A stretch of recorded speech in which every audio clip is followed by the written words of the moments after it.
ক্ষুদ্র জনতা, আমরা অত্যন্ত ভারাক্রান্ত হৃদয় নিয়ে আজকে বাইতুল মুকাররমের উত্তর গেটে সমবেত হয়েছি।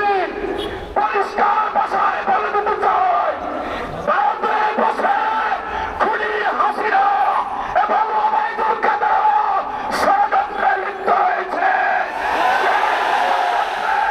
অংশ হিসেবে বাংলাদেশে স্কুলকে তারা ব্যবহার করে বিশৃঙ্খলা সৃষ্টি করতে চায়।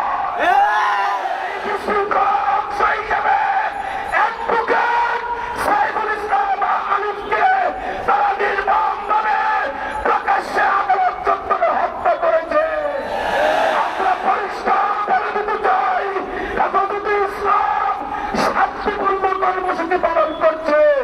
যদি আমাদের কেন্দ্রীয় নেতৃত্ব ঘোষণা করে সারা দেশে প্রতিবাদের আগুন চলবে, আগুন চলবে।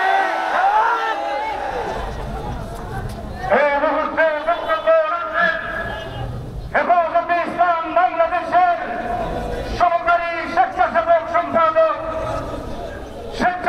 সম্পাদক মৌলানা মোহাম্মদ ফয়সাল। সংগ্রামী তৌহিদি জনতা, আপনারা জানেন গত 2 দিন আগে আমাদের এই দেশের সর্বোচ্চ জঙ্গিবাদ সংগঠন, সন্ত্রাসী সংগঠন ইসলামের সন্ত্রাসের দ্বারা আমার ভাই সাইফুল ইসলাম আলিফকে হত্যা করেছে।